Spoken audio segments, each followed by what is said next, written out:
Yes. Good morning to everyone. So let us go to today's class. So in the previous session we have seen about the water demand and the types of the water demand and how to compute the quantity of the water, and we have seen about the per capita demand and the factors which are affecting the per capita demand. So today we are going to see about the fluctuations in demand and what are the various factors that is affecting the fluctuations in demand, and also about the design period. Okay, so let us move on to the topic. So what is variations in demand? So what does mean by variations? Variations in water demand. The consumption of water will vary from day to day, month to month, year to year, or hour to hour, or minute to minute. Yes, is it right? Because we'll be consuming more amount of water. For instance, I'm telling that we'll be consuming more amount of water during the weekends, and we'll be consuming very less amount of water during the weekdays, right? So this is known as variation. So the water consumption has enormous variations in our day-to-day life. So based on these variations only, we have to design our components for the water supply scheme. Okay, so it is very important to know about the variations in the water demand. Okay, so the daily variations and the hourly variations and the seasonal variation. Okay, so let us see what are the different types of variations in demand. So the first one is the seasonal variation, hourly variation, and another one is the daily variation. So these are all the three variations in the water demand. So let us see about seasonal variation. So what does mean by seasonal variation? Yes, so as a name indicates, the water demand varies from season to season, right? So in summer season we'll be consuming large amount of water, but whereas in the winter season we'll be consuming very less amount of water, whereas in the rainy season we'll be consuming very less amount of water. Okay, so this variation is known as seasonal variations. So this variation may extend up to 15% of the average demand of the year. Okay, so next let us see about the daily variation. So the day-to-day variation is known as the daily variation. Okay, so as I already told, the water consumption in the Sundays and holidays will be very much different as compared to the weekdays. Yes, so in the Sundays and holidays everyone will be in house, so we'll be carrying out lot of household activities, like washing, gardening, etc, etc. So we'll be consuming large amount of water. So whereas in the weekends we'll be consuming only a very less quantity of water. Okay, so this is known as daily variations. So it is also applicable to industrial and commercial areas also. Okay, so the maximum daily consumption is usually taken as 190% of the average consumption. Okay, so the next type of variation is hourly variation. Okay, so the variation that is occurring between hour to hour is known as a hourly variation. So for example, the consumption, so in the graph you can see that we have plotted the graph between the hours of the day. In the x-axis hours of the day is plotted, and in the y-axis hourly demand is plotted. Okay, so in our day-to-day life, so let us, for instance, we can take one day. So in one day the consumption of water in early hours, that is from 0 to 6 hours in the early morning, is generally very less. Okay, so after that it increases sharply as the day advances, and it reaches a peak value between 8 to 11 am. Then after that the water consumption decreases sharply to about 1 pm, and it remains constant up to 4 pm, and again it increases in the evening, reaching a peak value of 7 to 9 pm. Okay, so after 9 pm the water consumption falls very low. Okay, so that is clearly shown in the graph. So this is known as hourly variation. Okay, so in the late night the water consumption only will be because of the losses in the pipes or theft in the water, etc. Okay, so this is about the hourly variation.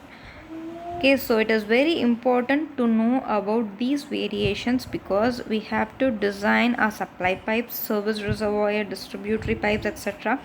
based on these variations in the water demand. Okay, so let us see how we have to calculate the water demand. Okay, so the total draft or the total demand is calculated by the maximum hourly demand or the sum of maximum daily demand and fire demand. Okay, so in both, whichever is more is taken as the total demand. Next, the maximum daily demand is calculated by 180 percentage of annual average daily demand. Okay, so 180 percentage is indicated as 1.8. So here 1.8 times of q. Okay, so small q denotes annual average daily demand. The next one is maximum hourly demand is calculated by 1.5 times of average hourly demand of maximum daily demand. Okay, so here the average hourly demand can be given by maximum daily demand divided by 24. Okay, so if we divide the maximum daily demand by 24, you will be getting the average hourly demand. Okay, so when you solve this, you will be getting as 2.7 times of annual average hourly demand. So the next variation is a fire demand. So as we all know, the fire demand is 15 liters per capita per day. Okay, so the maximum seasonal demand can be calculated by 1.3 times of annual average daily demand. The maximum monthly demand can be calculated by 1.4 times of annual average daily demand. Okay, so the maximum daily demand when added to the fire demand, it is known as coincident draft or coincident demand. Okay, so this is how we can calculate our daily demand, hourly demand and all. Next, coming to the effects of variations in demand or fluctuations in demand. So what are all the effects? So as I have already told, why we have to know about all these variations, so where it is applicable. Okay, so in the picture you can see that the layout of water supply scheme is given. Okay, so from the impounding reservoir, so the water is taken by a conduit to a service reservoir, and from the service reservoir and it is again taken by a pipe conduit to the distribution system. Okay, you can see it in the A diagram. Then coming to the B, so from the impounding reservoir, the water is taken in the pipe conduits to the filters or any water treatment plant, and from there the water is stored in the service reservoir. Okay, so from the service reservoir, the water is taken in a pipe conduit to the distribution system. Okay, so this is how we will be designing the water supply scheme, water supply system. Okay, so we have to design each and every component of these based on the water demand which we have seen earlier. Okay, so the conduits or pipe mains carrying water from the source to the service reservoir, it has to be designed based on the maximum daily demand of water. Okay, so we have to calculate the maximum daily demand of water, and based on that, for instance, I'm saying if the maximum daily demand of water is 250 million liters, okay, then we have to design the size. Design means the size of the pipe has to be designed in order to occupy those 250 million liters of water. Okay, so that is the meaning of it. Then the conduits or pipe main carrying water from the service reservoir to the distribution system has to be designed for the total demand. Okay, then next coming to the filter and the treatment plant. So the treatment plant and the filter has to be designed for 2 times the annual average daily demand of water. Okay, so this is why means in the filter or water treatment plant, there may be any breakdown in the middle, or there can be any repair works. Okay, so considering all those things, we have to design the filter in the water treatment plant for 2 times than the annual average daily demand of water. Okay, next coming to the pumps. So in this water layout, you can see that from the well you are taking the water by means of the pump, okay, to the treatment plant, and after treating the water, and again it is taken by the pump to the conduits, through the conduits to the service reservoir, and from the service reservoir it is taken to the distribution system. Okay, so we are using pump over here. So we have to design the pump in order to take the capacity of 2 to 3 times the annual average daily demand of water. Okay, so if the pump is running 24 hours, then we have to calculate it by 24 divided by number of hours the pump is running. Okay, next coming to the distribution system. The distribution system has to be designed for the total demand. Then coming to the service reservoir, the service reservoir has to be designed for the hourly fluctuation in water consumption. Okay, so this is the main importance of the variations in the water demand and what are the various effects of it.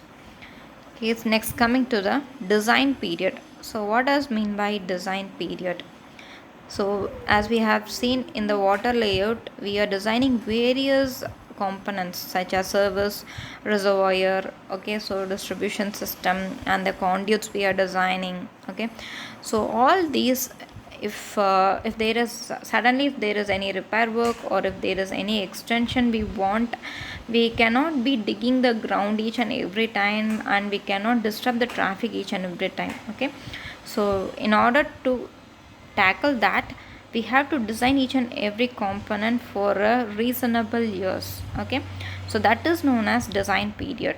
Okay, the number of years for which the design of waterworks or structure have been done is known as the design period. So basically we design the service components for 30 years. Okay, so that is the design period, minimum design period. Okay, so this design period has to be taken into account after completing the construction of the structure. Okay, so for example, we are constructing a dam, we are completing the construction of a dam in 2020 means, so after 2020 the lifetime of the dam will be 30 years. Okay, so that is the meaning of this. So the timeline between the design and the completion should not be more than 2 years. So these are all the various components and these are all the various design period in years. Okay, so the design period for dam is 50 years. For pump, the design period is 15 years. For water treatment unit and for water treatment unit, the design period is 15 years. For water conveying mains, the design period is 30 years. For clean water reservoir, the design period is 15 years. For distribution system, the design period is 30 years. Okay, so these are all the various design periods.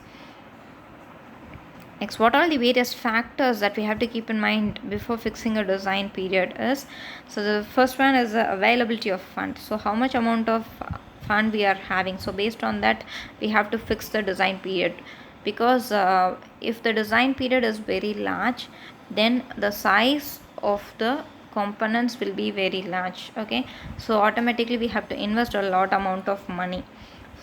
So if the design period is longer, we have to spend more amount of money. If the design period is shorter, we have to spend a little amount. Okay, so availability of fund is very important. Next, coming to the life of the component and the material used. Okay, so while designing the service component, so each and every component that we are using, it has a particular life period for that.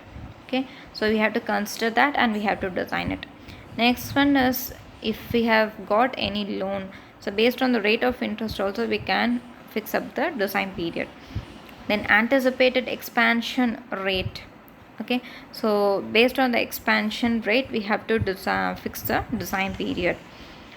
Okay, so then the design period should not be either too large or it should not be too short also. Okay, so if it is too large, then we will be burdening the present users, and if it is very short, then it will be very uneconomical and we have to spend more amount of money. Okay, then population forecasting, this is very important one. So whenever we are designing a water supply component, the first thing we have to do is we have to forecast the population. Okay, so based on the population forecasting only, we have to design our system. Okay, because at present the population may be different. After 10 decades the population may be different, but we are designing each and every component for a minimum of 15 years. Okay, so based on the population we have to design our water supply system. Okay, there is a short assessment over here. So find out the demand rate for the following. So what is the maximum daily demand, what is the maximum hourly demand, and how we'll be calculating the maximum hourly demand. Okay, then here find out the design period for the following components. So what is the design period for these? All these design periods is given in the manual of Government of India. Okay, so from there only it is a standard value given by the government. Okay, so find out this. Okay, so let me summarize the session once again. So today we have seen about what is mean by variations in water demand, what are the types of variations in water demand. Okay, so how we have to calculate the variations in water demand. Okay, then after that we have seen about the design period and what are all the design period for various components and what are the various factors which is affecting the design period. Okay, so this is all about for today's class.